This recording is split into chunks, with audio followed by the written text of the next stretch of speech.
আপনার খাবারে কি পর্যাপ্ত ফাইবার আছে? আচ্ছা, একটা ছোট প্রশ্ন দিয়ে আজকে স্টার্ট করি। আমরা প্রতিদিন এত কিছু খাচ্ছি, তো সেই খাবারের মধ্যে কি পর্যাপ্ত ফাইবার থাকে? ফাইবার পাওয়ার মেন সোর্স কোথায়? ফাইবার পাওয়ার খুব ভালো সোর্স হচ্ছে ন্যাচারাল ফুডস, শাক সবজি, ফল, ডাল, হোল গ্রেনস ইত্যাদি। কিন্তু বিজি লাইফস্টাইলের কারণে আমাদের সময় হয়ে ওঠে না পর্যাপ্ত ফাইবার নেওয়ার। আর তখনই আমার নজরে আসে নিউট্রালাইটের ফাইবার। এই যে এটা দেখা যাচ্ছে নিউট্রালাইটের ফাইবার।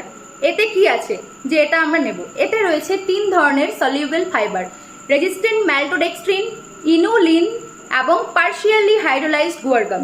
সহজভাবে বললে রেজিস্ট্যান্ট ম্যালটোডেক্সট্রিন হলো এক ধরনের সলিউবল ডায়েটরি ফাইবার, যা আমাদের ডাইজেস্টিভ সিস্টেমের মধ্যে দিয়ে গিয়ে গাট হেলথের ভালো ব্যাকটেরিয়াগুলোকে সাপোর্ট করতে পারে।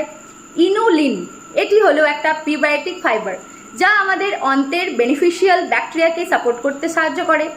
পার্শিয়ালি হাইড্রোলাইজড গুয়ার গাম বা পিএইচজিজি এটি হলো সলিউবল ফাইবার, যা ডাইজেস্টিভ হেলথ এবং রেগুলার বয়েল ফাংশন সাপোর্ট করতে সাহায্য করছে।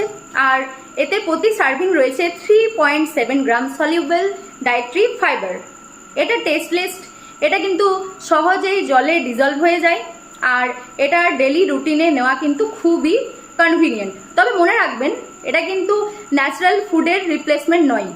প্রথম প্রায়োরিটি থাকবে আপনার রেগুলার ফুডস, শাক সবজি, ফল, স্যালাড, হোল গ্রেনস ইত্যাদি। আর প্রয়োজনীয় অনুযায়ী আপনি নিউট্রালাইটের ফাইবার হতে পারে আপনার ডেলি ফাইবার ইনটেক পূরণ করার একটা কনভিনিয়েন্ট অপশন। আপনার প্রতিদিনের খাবারে পর্যাপ্ত ফাইবার থাকছে তো? কমেন্টে অতি অবশ্যই জানাতে ভুলবেন না আপনার ফাইবার রিচ ফুড কোনটি বা আপনার ফেভারিট ফাইবার রিচ ফুড কোনটি।